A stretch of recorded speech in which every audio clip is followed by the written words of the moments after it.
Nicholas faceless thing, won't you? Rolling down the street like a turd in the wind. Hi and welcome to Gamers Web. Today we're going to carry on our look at the Marvel Crisis Protocol miniatures game expansions. We're looking at CP09, which is Venom.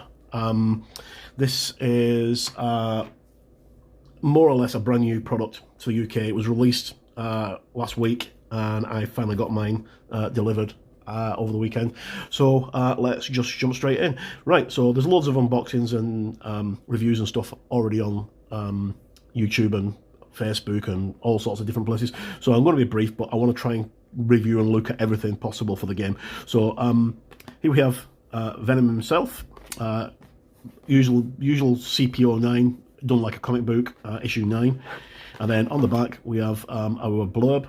We are Venom. A disgraced reporter, Eddie Brock, bonded with an unearthly symbiote. The pair came together to form a terrifying anti-hero, Venom. Possessing incredible strength and agility, Venom can also alter his shape at will, a power which he uses to create all manner of brutal close combat weaponry.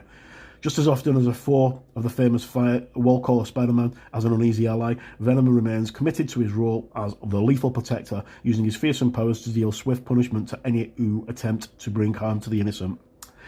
Includes one Venom miniature, one base, one character stat card, 2 team tactic cards, and 10 tokens. And as always, miniatures supplied unpainted and assembled. Right, so let's just jump straight in and have a wee look at Venom. Now, I've not opened this, as you can see, it's still shrink wrapped. I'm just, so if there's any problems with the miniature, which there shouldn't be, you're going to discover them the same time as I am. Right, okay, so in the game, on the live streams from the guys at Atomic Mass Games, Venom has been quite a handful. He's a really hard character. It's very good. Just move my scalpel out of the way. Right, so let's have a quick look what we get. So we get our plastic cardboard, which is our tokens and our character card. Piece of packing cardboard, which is no use for anything. The miniature itself and 2 bases and our assembly guide. And I'll just put the Venom box out the way for the moment, along with that. Right, so these are instructions. So as you can see, he's not very many pieces. It's what, 2, 4, 6, 7 pieces, 8 pieces altogether, and that's your Venom. Sorry, 9 pieces because his knuckles are slippery. And this is basically just the credits. This is doesn't actually say who sculpted. Yeah, Marco Segove. I hope that's the right person. And the miniature's painted by Brendan Roy. Right, so that's the miniature assembly instructions out of the way. I'm going to look at the miniature first, and we'll look at the cardboard because the miniature takes less time to look at. Okay, as always, we get our base, but we get 2. You've got a choice of 2 bases to put Venom on. Both come with redisposable cups. And then we get the Venom miniature himself, which is on 1 sprue. And he's very nice. The details on the spider emblem on his chest and his back, I'll just zoom in so you can have a quick look at that. Fantastic. It's quite shallow though, so I think it's probably the best way to paint this is using maybe contrast paints to do the black, and then pick out the details, especially if you've got poor eyesight like myself. But other than that, he should paint up quite a dream. And then, as you can see, he's got 2 legs and 2 arms. Now, this is one of the pieces that people have been complaining about online, if I can find where the piece is. If we look at this hand here and turn it over, you'll see that he doesn't have any thumbs. That's because this tiny piece needs to be glued onto that. Now, here's a trick that one of the guys on the Marvel Crisis Protocol Worldwide Fist Group came up with. I can't remember his name. If I can find it, I will put it down in the links below, but in the description below, sorry.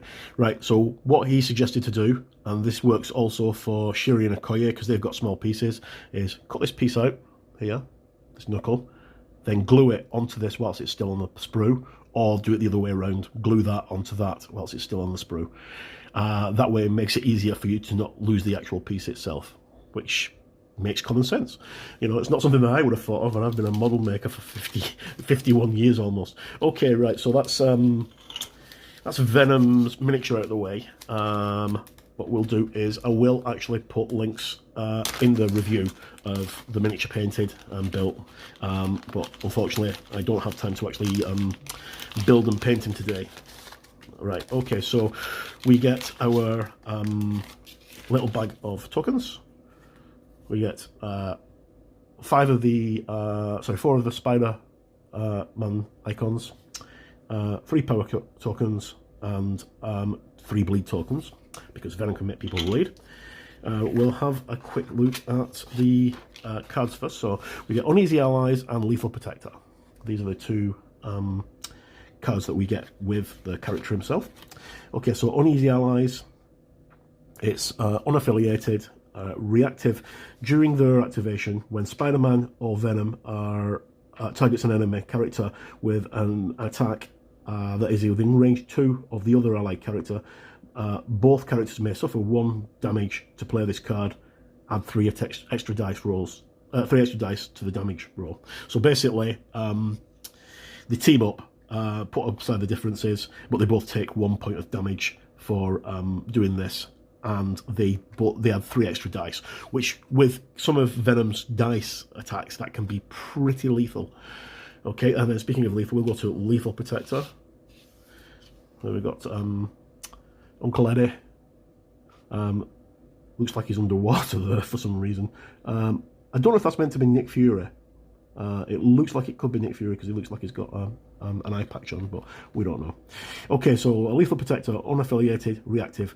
When an enemy character targets an allied character within 3 inches of an allied Venom with an attack, Venom may spend 2 power to play this card. Place Venom within range 1 of the allied character. Venom becomes the target of the attack regardless of range and line of sight. Okay, so this is pretty good for a couple of things. If we have Venom over here, and your attacker, I'm just using what I can find on the desk, there, and the target is, say, if I can pick up something else, right, so the target is here, and he's about to be attacked by that guy. Venom plays this card. Venom then becomes within range 1, so Venom basically gets a free move and bodyguard. So not a bad card at all. And of course, as always, the artwork is like amazing on them. That one is by Ross Taylor, and this one is by Ross Taylor. They're both by Ross Taylor. I'm not sure who did the artwork on the actual cards themselves, but I digress. Okay, so this is the Venom's stat card. So we'll look at his uninjured side first. So he's got stamina of 7. He's got a movement of short, which is why that Lethal Protector works out quite well for him. He's got a size of 3 and a threat value of 4. And then this is where he starts getting interesting. His physical defense is 4. His energy defense is 2 because he's quite weak against energy-based weaponry. And his Mystic defense is 3. And his 2 attack abilities are Symbiote Tendrils. It's got a range of 3. It rolls 5 dice and costs no power. And after this attack is resolved, the character gains 1 power equal to 1. Gains power for equal to the damage dealt. And then after this attack is resolved, the target gains the bleed special condition, which is where your bleed tokens come in. This can really cause some problems for somebody, especially because it's rolling 5 dice. And if you add into that the Uneasy Allies, you're rolling 8 dice. You know, the chances you're going to get a bleed on that are quite high. His next attack is a physical attack again. This is We Are Venom. It's got a range of 3. It does 7 damage. So with Uneasy Allies, that would be 10. And it costs 3 power. After this attack is resolved, if this character removes 1 damage from himself for each damage collected. So basically, if you roll 10 dice and you do 7 damage on a character, like say Hulk or what have you, and he's already taken 6 damage, which would almost put him over onto his other side. He removes one for each of those. Okay, so his abilities, he's got his active and reactive. He's got Clintar Rage. Choose an interactive terrain feature of an enemy character, both size 3 or less, within range 2, and throw it medium. This superpower can only be used once per turn, and it costs 3 points. Web Snare. Push an enemy character within range 4 towards this character, medium. A character may be pushed with his superpower only once. That costs 2 power. And then this is where he starts now starting to get a little bit crazy. So many snacks. After an attack is made against this character is resolved, it may use this superpower. If the attacker is within range 3, this character may make an attack against the attacker. This superpower can only be used once per turn. And then he's got Symbiote Instincts. When this character is defending, when the character is attacking, the defending character cannot modify their dice. So basically,